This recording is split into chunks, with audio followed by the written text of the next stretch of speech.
Welcome to another episode of the Career Keynotes podcast with Tincup and Gardiner, where William and Andrew chop it up with respected Silicon Valley talent acquisition and HR leaders to get the real story behind their career journeys, along with an insider's view of how companies engage with candidates. Let's face it, these days, finding the job, much less nailing down an interview, is not easy. This is a rare opportunity to learn firsthand what companies are looking for in a candidate and the best ways to engage with them. And now, here are William and Andrew.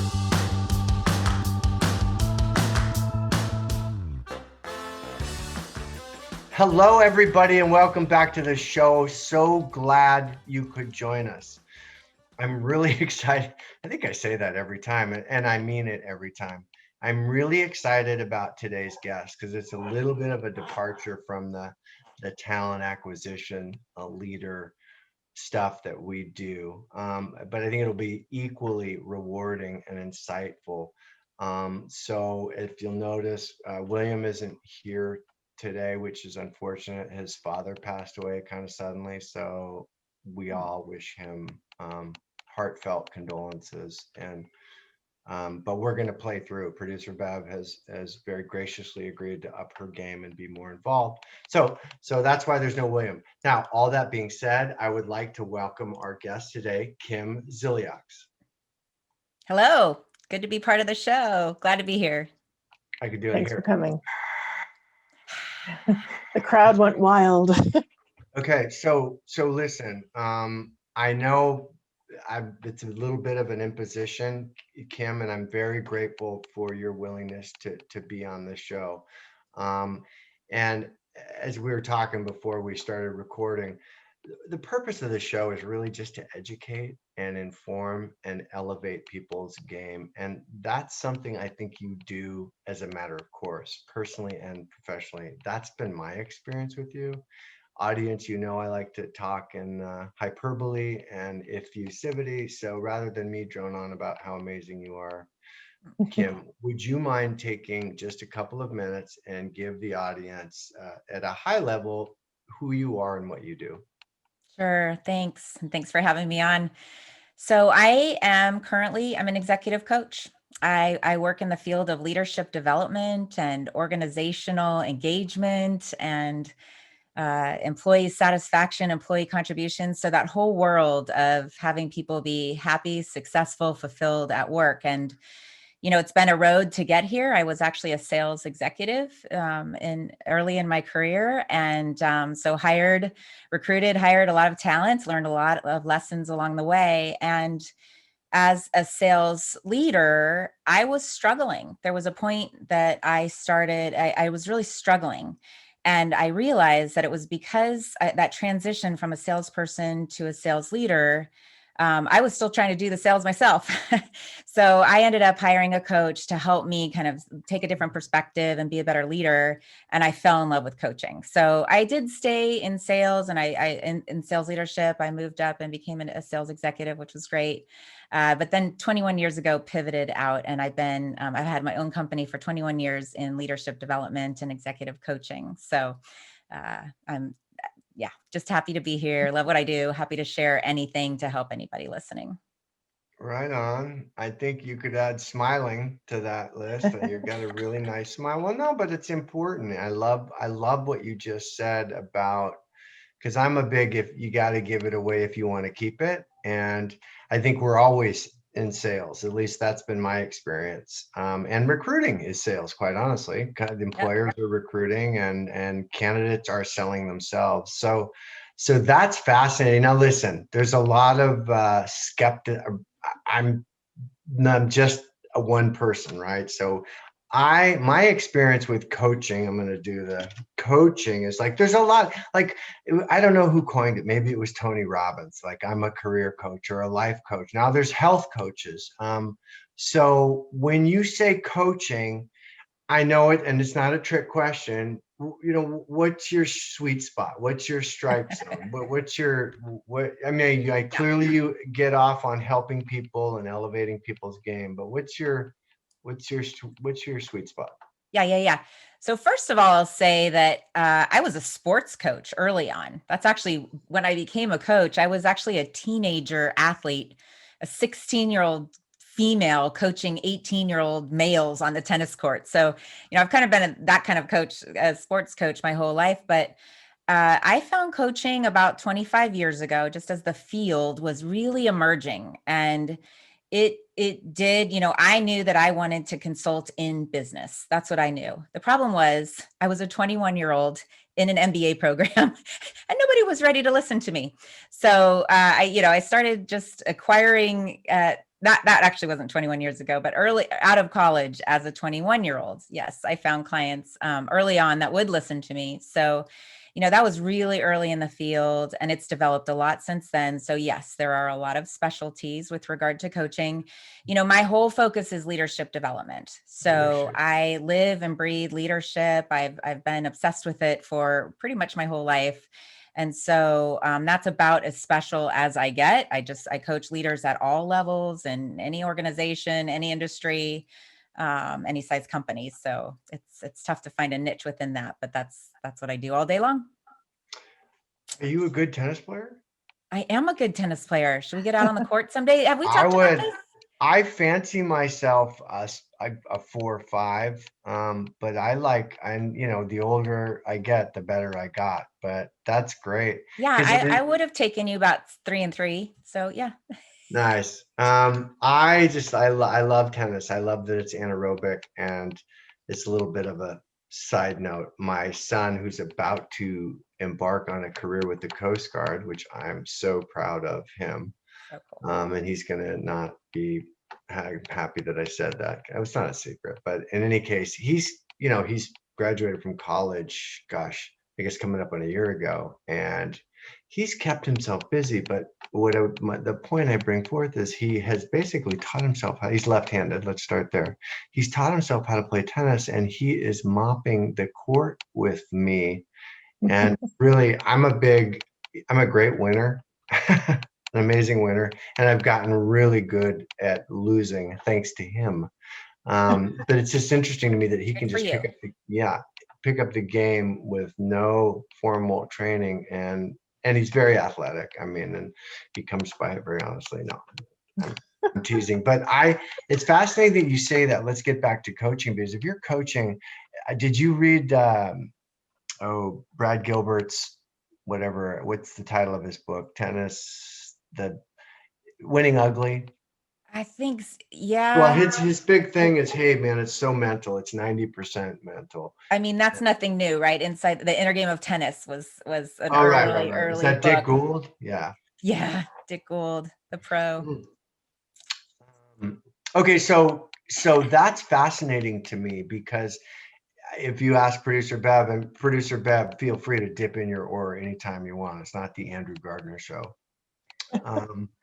But I'm fascinated with the psychological, and thoughts become things, right? Thoughts become feelings, feelings become actions, and actions produce results. And I'm nowhere near the coach you are, Kim, but it seemed as just the last few years I've been playing, I would get down on myself, and then I'm not playing well. Like I have elevated levels of cortisol or whatever, I'm not in my peak performance state.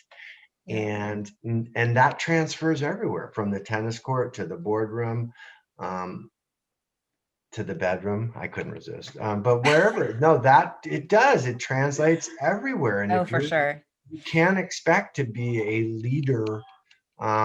Anyway, so that's Yeah, fascinating to me. So Producer I Bev, have a thought about that. Let me please. just like play up on that, because I work a lot with the psyche. So there's a couple thoughts that come up for me. Is number one, when I was first asked to write a chapter in a book, I had to think about what is one of the, I don't know, hundreds of topics I talk to leaders about, and I actually wrote about confidence. It did happen to be a book that was for female leaders. I purposefully chose a topic that crossed all the folks that I've coached, and I've coached thousands of people over the last 21 years, obviously, but confidence is when it comes to the core, all of us question ourselves about our abilities, what we're doing, especially CEOs, you can imagine, and any leader. Am I making the right decisions? Am I doing right by my people? Are they engaged? Do they like what they do? Do they want to stay with my company? So, all these self-doubts that we as human beings all have, for sure leaders have them. So I just love that you brought that up, because a lot of coaching is that, the psyche work and helping people get in the right frame of coaching. But then I'll also say that the rest of the work is helping, people connect with others. So, some of the leaders I work with are sort of the more older school leaders, that they learned that style of kind of dictate and direct and demand. And that was just a style that was done, I don't know, 40 years ago, that isn't the style now. So that's some of the work that I do with leaders, is how to truly engage with their folks and connect with the people that they lead. It's part of what I love about right now and where we're at, and how employee focused the world has become, which I'm sure you've talked about on many of your podcasts, is about how things are more employee focused right now. So Many, many, many, many, many. Okay, so listen, you touch on something that is I'm at a place in my life, Kim, where what's more important to me, what I know or what I don't know? And to yeah, your point, I think we go through life, at least I did, as you very eloquently point. I love that you said purposefully instead of purposely. It just sounds better. Mm. Somebody timestamp that, producer Bev. So but I happen to agree with everything you said. So many expressions go, if you're in your head, you're dead. Your ego is not your amigo.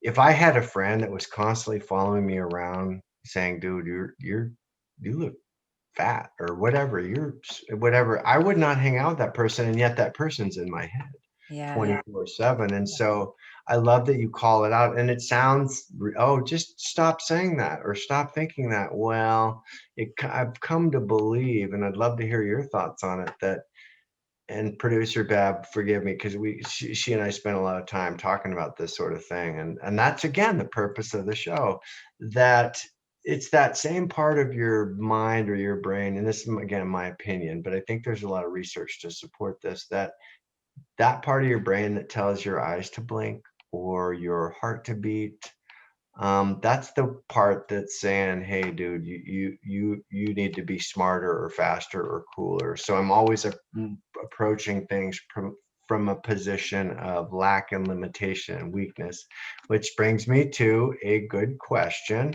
So you say confidence. Is confidence a skill or is it a quality? Oh, Lordy. That's a great question. Ooh, Whatever it is, it's something that we can develop. How's that? it's So a skill. we can develop, there you go. So that's a skill. So in the book, by the way, You have a book? that chapter is in a You book should called, plug it. I will, Savvy Okay. Leadership Skills for Women. I'll think of it, and we Okay. can put it on the post. Okay. But I do recommend this for everybody listening. So a way to develop that skill of just self-confidence, right? Which is the healthy. This is not arrogance. No. This is the healthy confidence in yourself. And it is a way to overcome that inner critic, is to every night before you go to bed, instead of thinking of either all the things that you should have done that day that you didn't, or the things that you did wrong that you wish you could have back, or the things that you need to do, or what you'll do tomorrow, all these other things that we all do, please, please, please, please, either on your screen, in a journal, in your head, tell yourself 3 things that you're proud of yourself for that you did that day. And I'm serious about this. Find 3 things. I've honestly worked with clients that had trouble doing that. And that is the saddest thing. That hurts my heart. I'm like, did you put on clothes? Congratulations, be proud of that. And they're leading, teams of 50 people, right? So we're so hard on ourselves. So find 3 things that you are authentically proud of yourself for doing that every day, and build that as a habit. I mean, we all know that it takes 21 days. Do that every single day for a month, and email me and tell me how much that changed your life. Kim@kzleadership.com. I would love to hear from you. And that's authentic. That will really change your life, really change your life. Well, kind of Oh my- along the same lines, if this is my comfort zone, here's where what are some really good concrete exercises that will help me embrace the area outside my comfort zone? Because I hate it out there, but I need to. Ooh, look at In- producer Bev going right for the throat.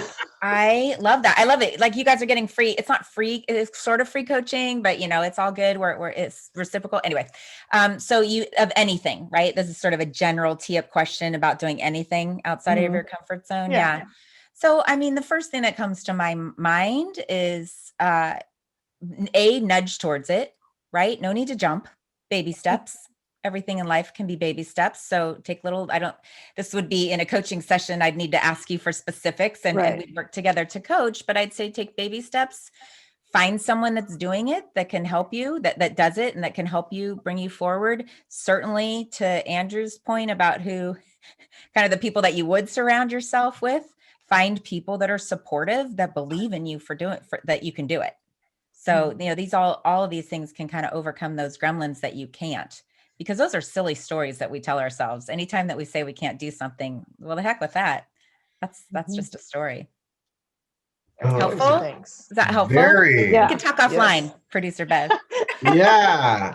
Well, and listen, there's a part at the end of the show where we say how to get in touch with you, and I'm certain you're gonna get some pub out of this, but let's stay on point. So I happen, again, it's almost like you're a plant, because I've done a lot of work around this, right? I'm not much, but I'm all I think about. And I've one of my little things that I'll say is, hey, in fact, I'll do it with let's do it with producer Bev. Actually, let's do it with you. So what's the difference between self-confidence and self-esteem? Okay. So self-esteem is sort of the core of who you are, sort of your values, how you feel about yourself, who you are as a human being. Self-confidence is your ability to do something. So I can have confidence about my ability in tennis and coaching, swimming, volleyball, whatever it is. Self-esteem is how I truly feel about myself as a human being. You can Okay, fake one. Great answer, and now you stole my thunder. Oh dear. No, but that's good, because I guess you'd call him a coach, but his contention was just that you said, hey, in the pool or on the court or on the diamond or wherever I am, if I'm good at it, like Andrew's a 10 on the tennis court, but in chess, I'm a 2. And when I equate my self-esteem, when I align or equate my self-esteem with my confidence, if I'm not good at something, then I may be I'm always a 10. Andrew's a 10, even though I'm a 2 at the chess tournament. And to misconstrue those two is a mistake, as you so eloquently pointed out. So and you can build both. And it does bring me to, I'm just kind of thinking about your listeners as well. So interviewing, I mean, let's just bring it home to interviewing is self-esteem. You will work on yourself, be a great person, be very proud of who you are, have good integrity, have good values, and build your confidence around interviewing. Interviewing is just practicing, preparing for questions that are going to be asked, getting yourself in the right frame of mind, knowing that you can do the job, creating your stories about, I know that you've had all the people on your show. No, don't make any assumptions. These are good, because I have been a career counselor. I do have a master's in career counseling, so that slips in there. Yeah, and rightly so. It's interesting, because listen, I love, just going back to what you said earlier about being in sales. I think one of the mistakes that a lot of people make, and I certainly made it, is that, hey, when I graduated, first of all, I just wanted to do what everyone else was doing, because I thought that's what you're supposed to do. Like, you should go to college, and then you should get a job, and I wanted to be rich and famous, and then after a while, just rich. So at a real estate, insurance, I mean, it's really just bounced around chasing the dough, have been completely oblivious to the fact that, now I realize looking back, the three tenets, if I was doing career coaching, I'd say, are you good at it? Do you enjoy it? Can you get paid? Oh, by the way, if you're good at it and you enjoy it, you're going to get paid. And as producer Bev likes to say, I love instant gratification, but it takes so long. Okay, audience, by now you know that producer Bev never says any of that stuff. I'm making that up. Producer Bev has her own thing of, wisdom with, I don't know. And you just said the Venn diagram of career coaching, by the way, and branding. Let's face it. What are you good at? What do you want to do? And what's needed in the market? Perfect. Okay, so personal branding, company branding. So let's go back to something you said. What actionable practical guidance do you have for someone? And you can just make this up. To your point, you've coached thousands of people.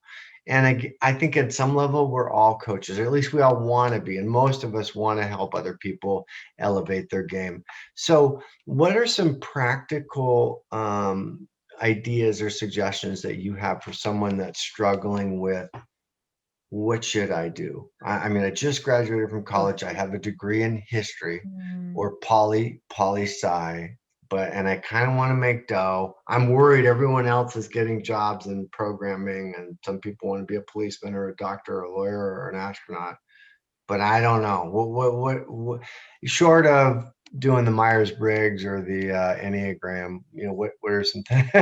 Well, that's hard to say to a coach not to do those because I live and breathe that.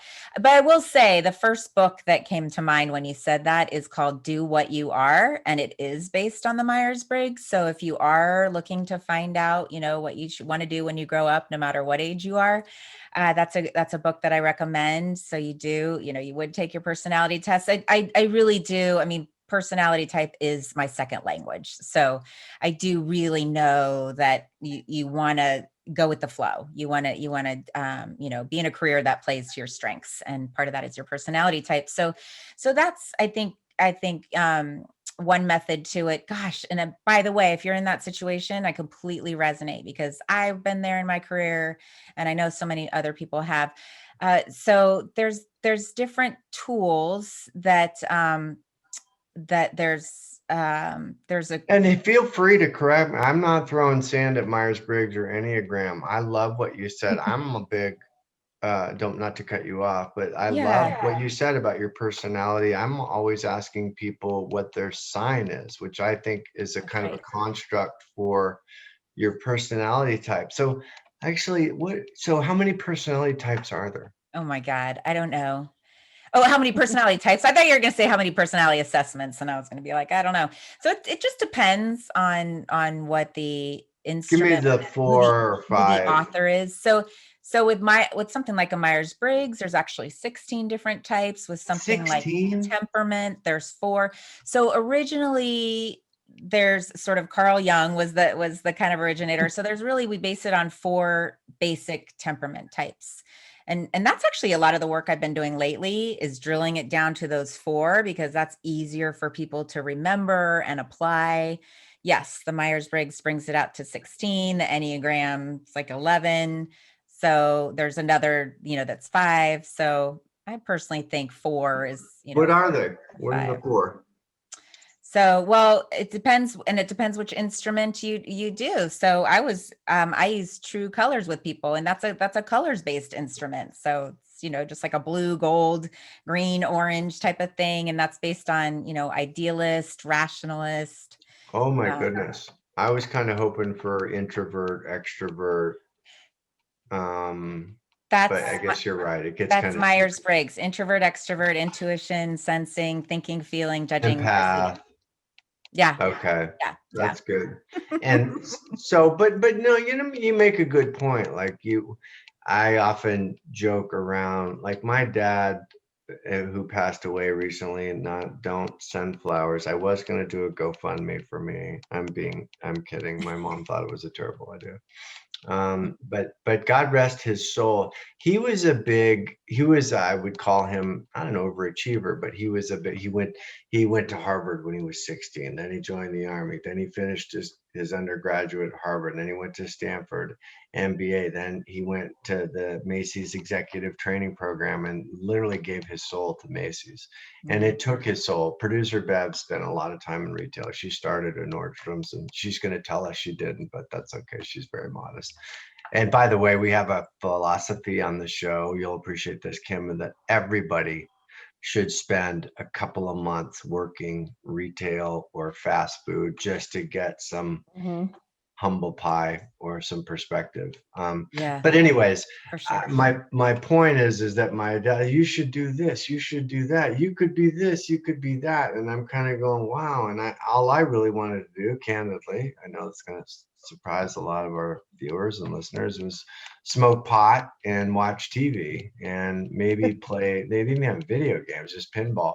And at the same time, but I wanted the other stuff, but I didn't have the habits or the discipline or the initiative to do that.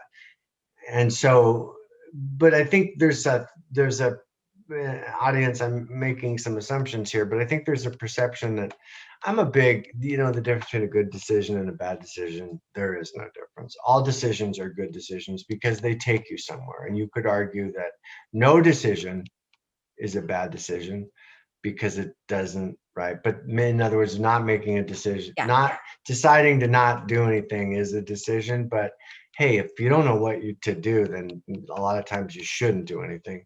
But all that being said, when you're afraid to make a decision, because I don't want to get it wrong, right? I don't want you to laugh at me. I don't want to fail. And so a lot of people just hang on the sideline and are reluctant to, and as producer Bev always likes to say, if you want to make an omelet, you got to break a few eggs.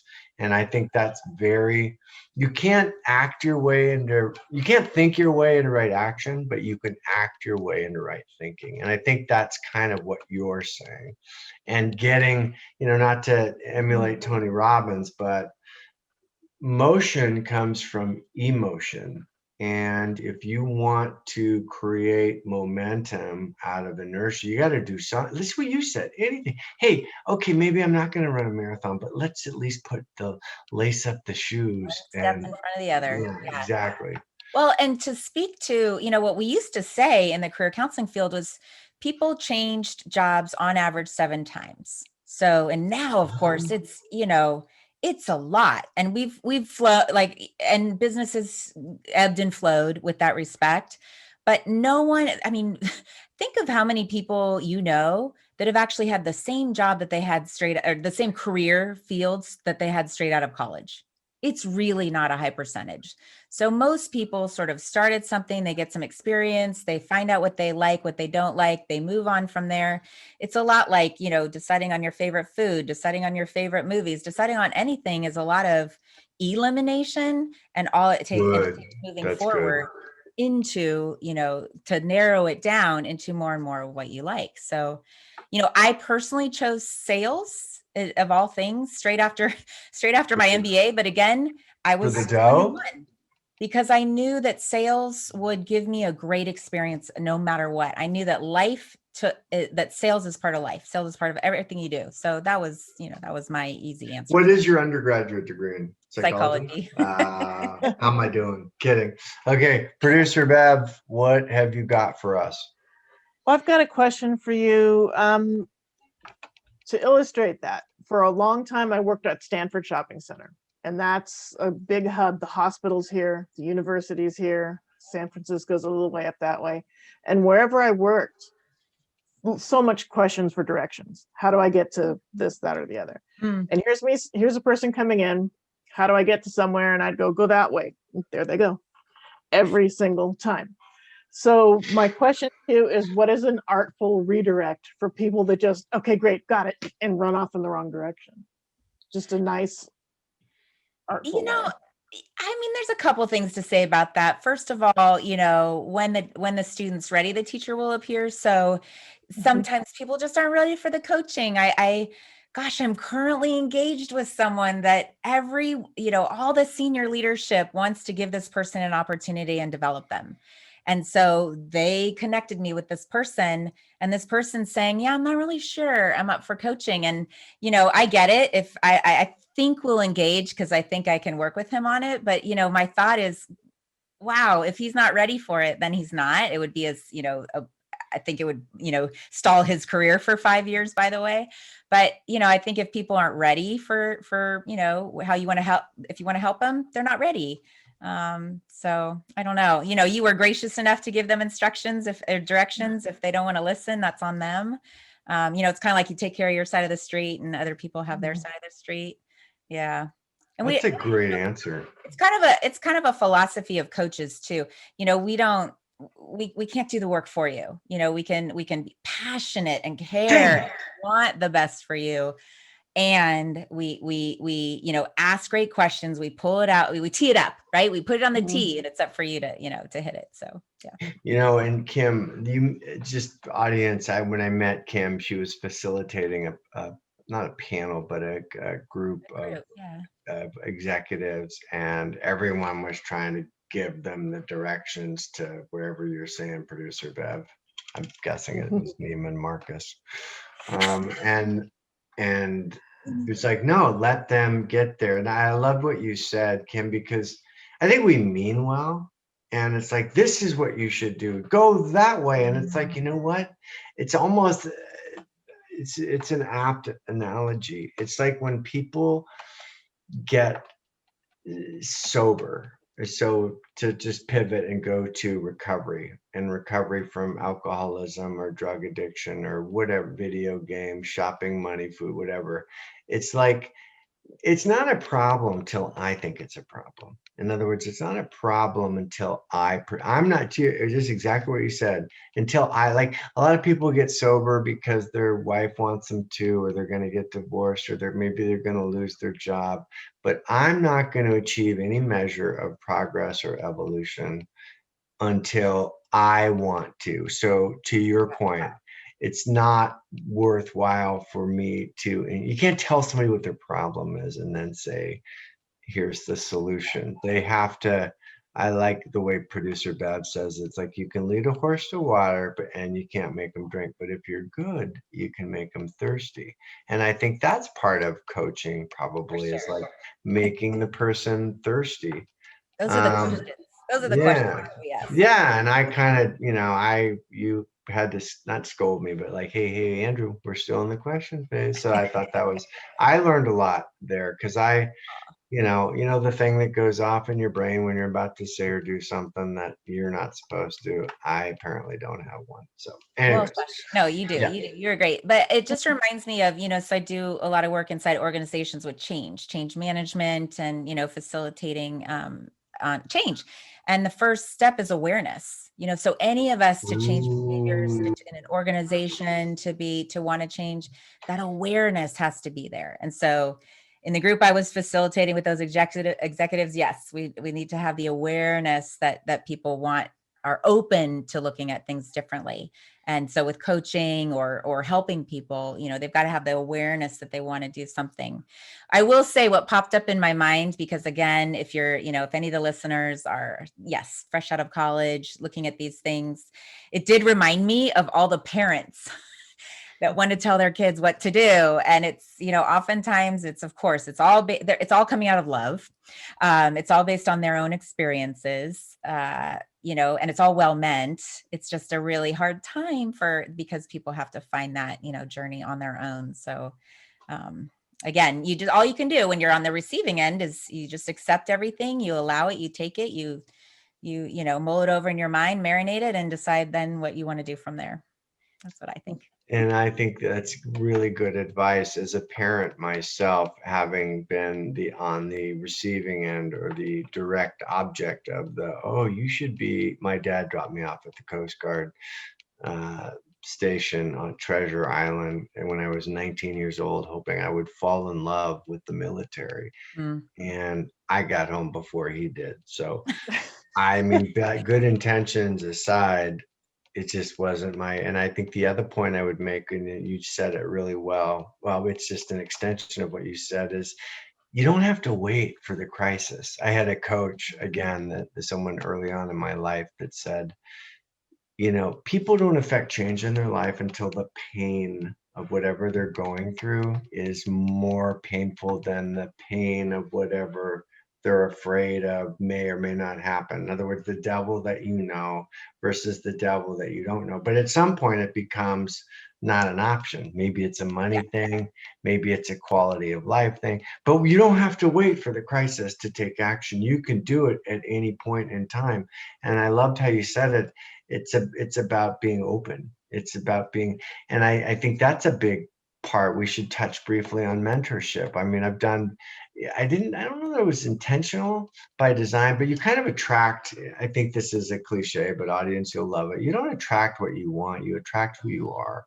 All right. Mm, So I may want to be this rich, famous guy, but if I'm hanging out with people that are smoking meth under the, freeway at midnight, then I'm probably not going to be starting a lot of companies or raising a lot of money. So so my point is if you want to be, well, you said it at the outset of the show, hey, if I want to be, an astronaut, well, then I should start hanging out at NASA or hanging out with rocket scientists or whatever, just sweeping the floor at NASA just to get close to it. So it's a little bit, look at your phone, who are the last 5 people that you texted? And I've gotten very intentional about who I not hang out with, but who am I, consorting and colluding with? Are they upping my game? Are they adding value, or are they slowing me down? And being very intentional. Another thing, just I know we don't have a lot more time. We're going to ask you some more hard questions, but one thing that came to mind. Either of you feel free to correct me, but it's the 80-20 rule. I wear 20% of my clothes 80% of the time. I eat 20% food. Same thing with food, clothes, whatever.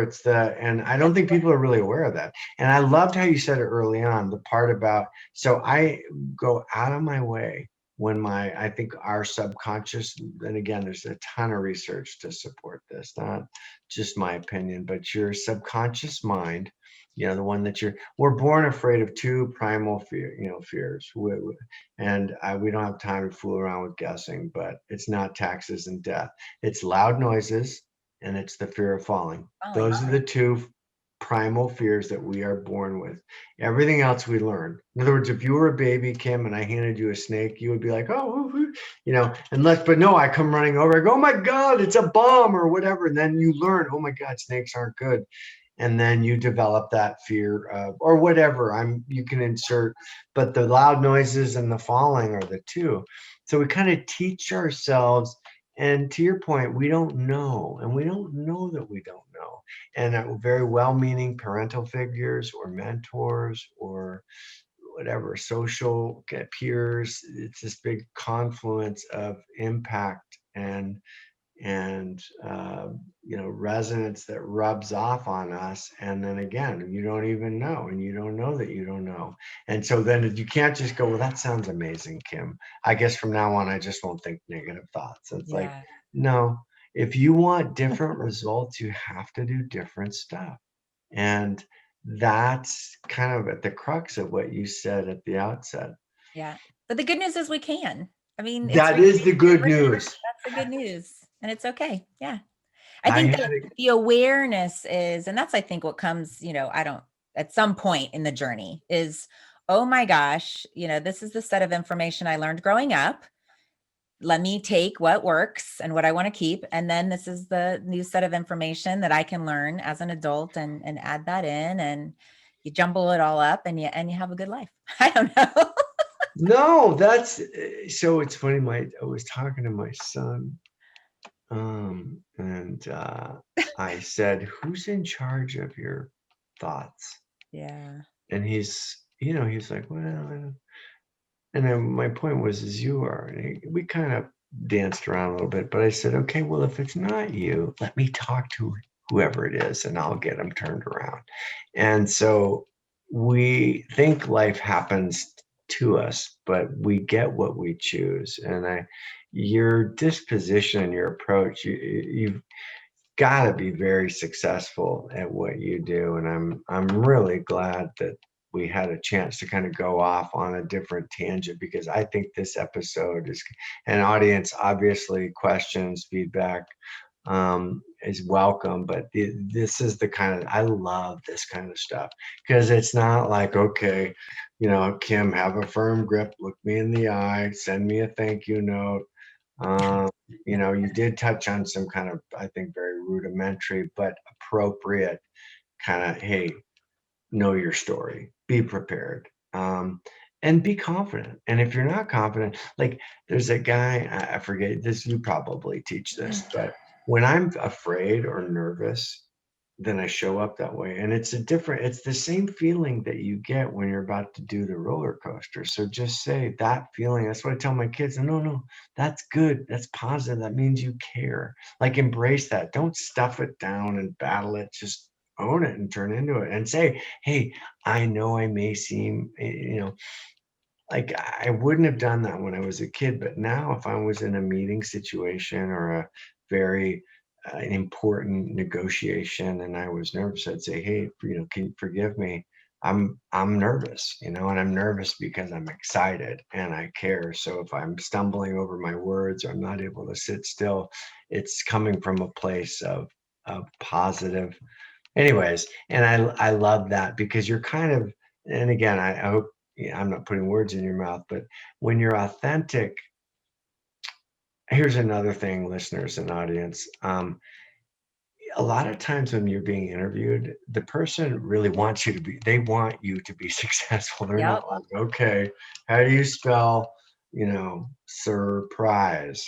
And they put the R in there on purpose to try to trick you. It's not a trick. Like, they want you to be successful. So knowing that, if you just show up authentically, but what I was going to say is, know what you want. Know, because a lot of times, I'm sure this happens to you, Kim, and I know it happens to you, producer Beth, but you get, hey, listen, my nanny's brother is thinking about becoming a environmental scientist. Would you mind talking to him and just kind of giving him the, a lot? And sure, happily. And you talk to the guy, and then he's like, okay, so tell me. Oh, well, God, I love customer service. I love people. I love money. I could do this. I was going to do that, but then this happened. And then it's like 20 minutes later, it's like, well, if you don't know what you want to do, how am I supposed to know what you want to do?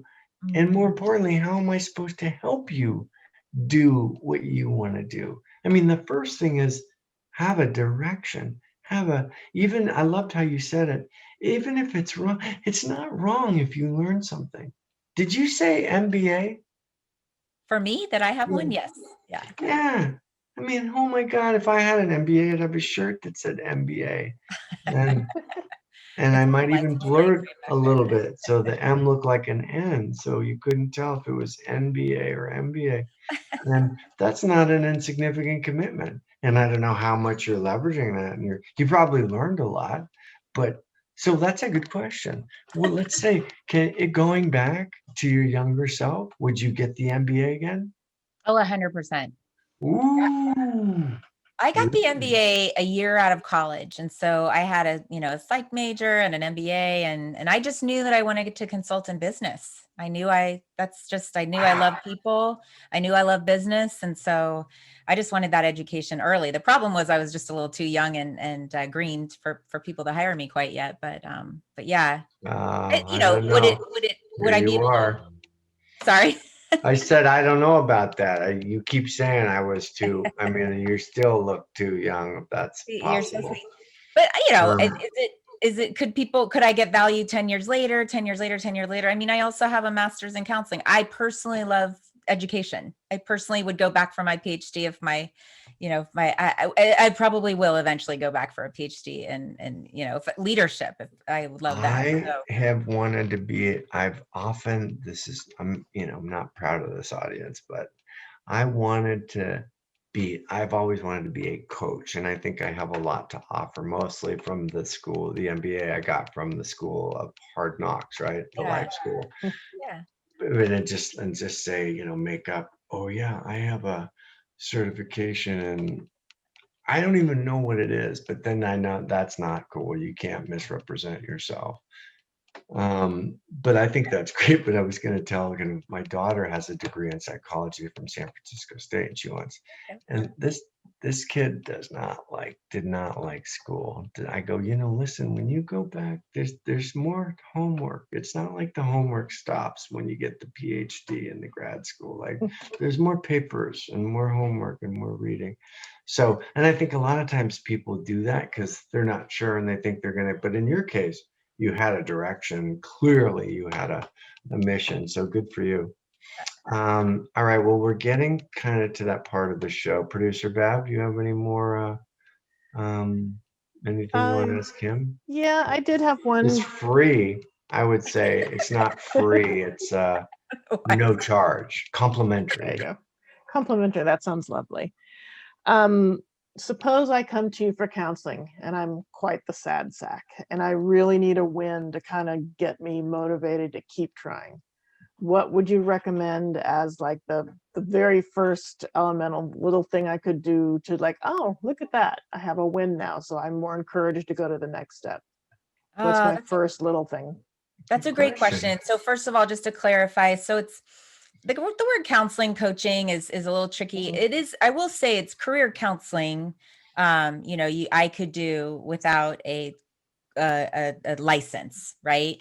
But I do provide coaching for my folks. But anyway, your question is, you're in a really rough place and what's something that you could quickly do to kind of turn yourself around? Yeah.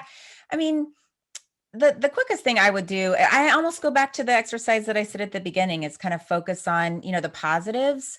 We as human beings, we do better with, first of all, here's a hint, a positive to negative ratio to ourselves and with other people. So statistically speaking, we do better as human beings with a 5-to-1, 5 positives, 1 constructive. Sorry, I have a being sneaking in my room, a 5-to-1 ratio. And so we need to have that with our minds, so turn around. If you're in a rough place, I guarantee it's the gremlins that Andrew was talking about before that are taking over. You're probably at a 1-to-5 ratio. I know, when I was struggling early on as a sales manager, and that's how I was working with people as a leader. It was kind of like, here's all the things you should do better.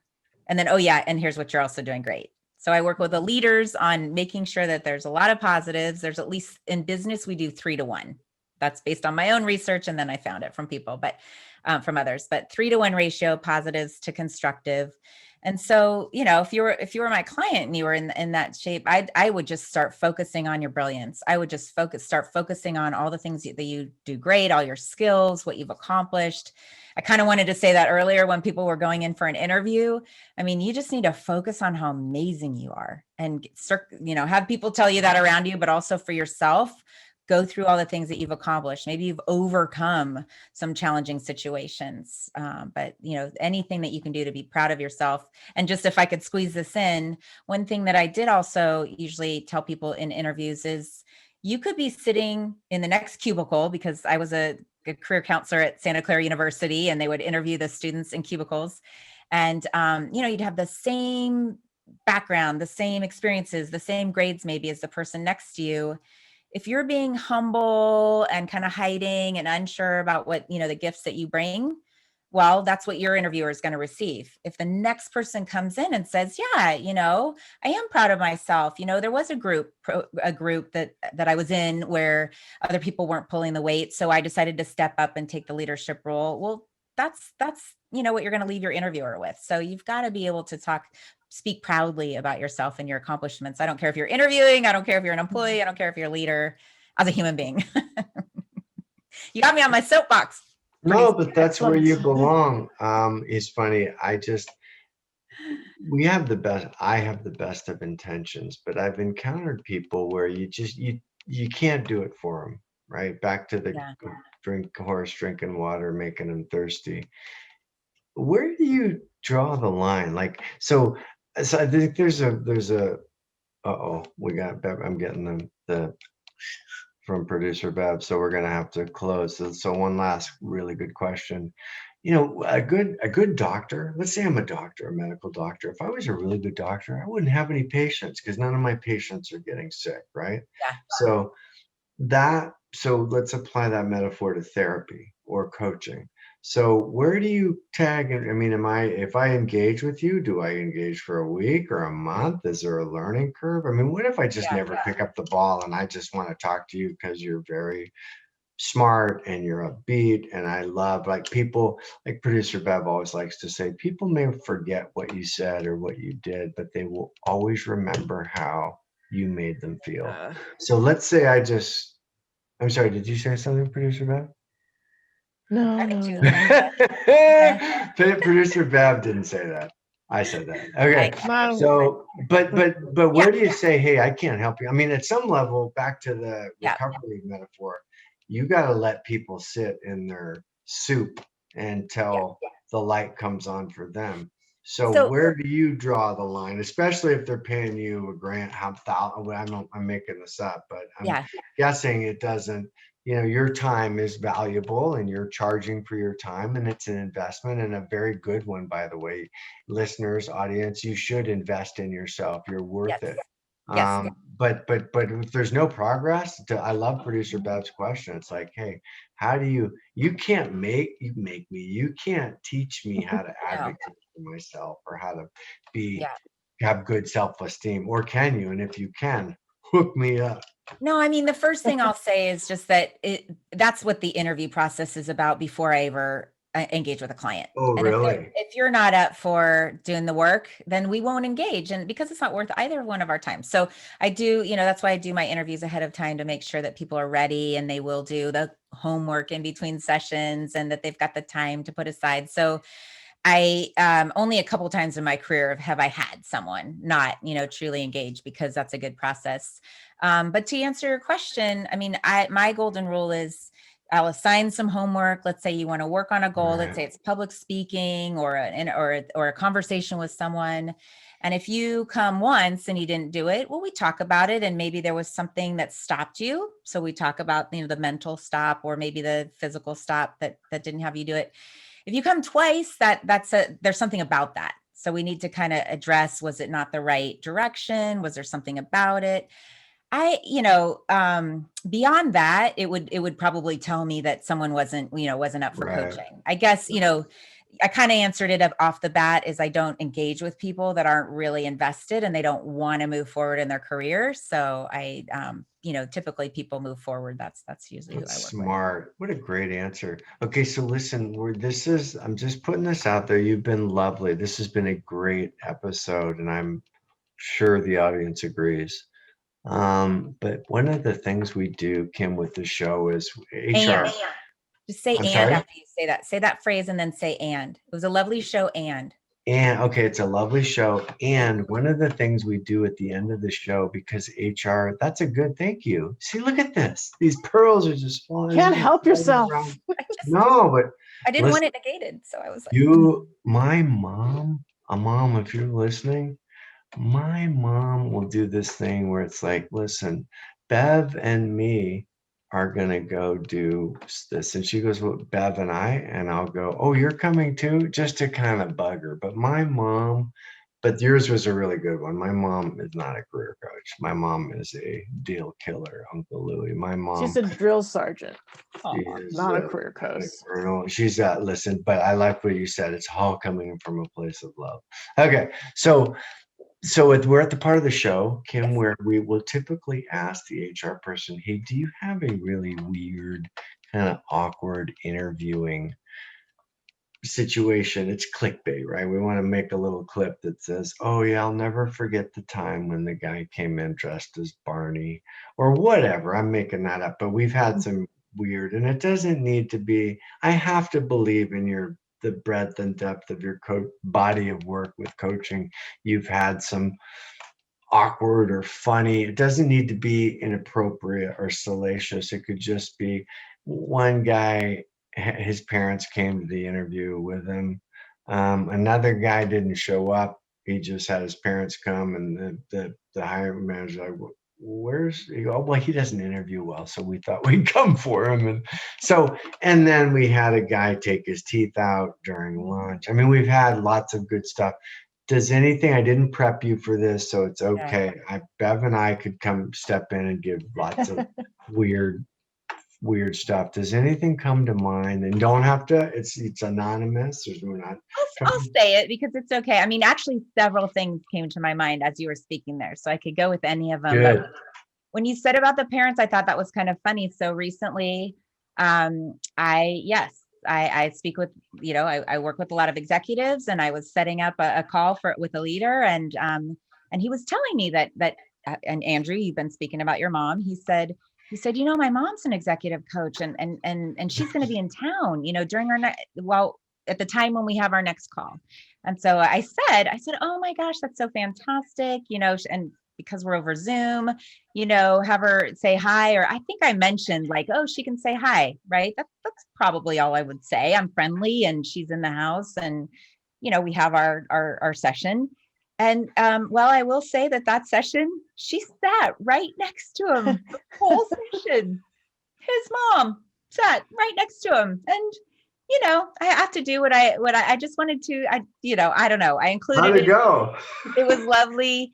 I thought it was really, I mean, apparently I got the thumbs up after the session, so apparently, she thought she knows that I know the deal. But I thought it was fun. I mean, I ended up including her, right? Of course, how could you not? But, in the dynamics and who he is and his personality. But it was, so you brought that up, and that was different. That was a new one. What I thought was funny is, when I was a career counselor, the 21-year-olds sometimes would bring their parents in, but here I am looking, across the Zoom lens at a 40 nodding with mom. Yeah, There's mom, I'm thinking, right there. hey, if mom's a career coach and she's good, then what are you doing here? That's what I would have said. Well, she was executive coach. We're executive coach, right? So it's all about leadership, but yeah, but you know that you can't listen to your family. Your family cannot coach you. No, I had a therapist that told me, and he was right, and I didn't listen. Back to the listening skills. He goes, you need to emancipate yourself from your mom, because until you do, you're doomed. It's that old, life will keep serving up the lesson until you learn it, and then keep sending you, and the teachers are going to get better and better, or worse and worse, as the case may be, until you learn the lesson. And my mom, bless you, Mom, my mom's like, hey, if I want your opinion, I'm going to give it to you. All right, well, we're out of time. I could do this. You've been a lovely guest. So Kim, how do people get in touch with you? What's the best way? Because I'm sure someone's gonna, clearly you know what you're doing. Yeah, me too. Any questions? So easiest is probably, two things, Kim at kzleadership.com. So my website is kzleadership.com, or LinkedIn for sure. Everybody should be on LinkedIn and be very active. So definitely connect with me on LinkedIn. And how do we pronounce your last name, Kim? Zilliox. Okay, and it's right there in the thing, and we'll put it in we'll put a link to your website and the description in the podcast of how to get in touch with you. And I'm just really grateful. You've done an amazing job, and this was well worth. And thank you for trusting me and showing up on such, this has been incredibly valuable, and I'm tempted to shuffle the deck and drop this episode in sooner rather than later, and I'll give you plenty of forewarning. So audience, like and subscribe. We're open to feedback and input as long as it's positive. Oh, what's that, producer Beb? Kidding. We should, Kim, we may have to have you back, because I'd love to hear your rap on feedback. My guess is you're very artful and good at giving feedback. We had a whole thing on feedback about how to give feedback and are you open to it and how to frame it and your 3-to-1 thing. But that's a different episode. By producer Bev's giving me the. I'd love to come back. Thank you so much for having me. You're amazing. Thank you. And we'll see you next week, audience. Okay, bye. Thanks for watching this episode of Career Keynotes. For more killer content, please like and subscribe to our channel. We welcome all comments and questions and are grateful for any input regarding future content, topics, and guests. We look forward to seeing you on the next episode.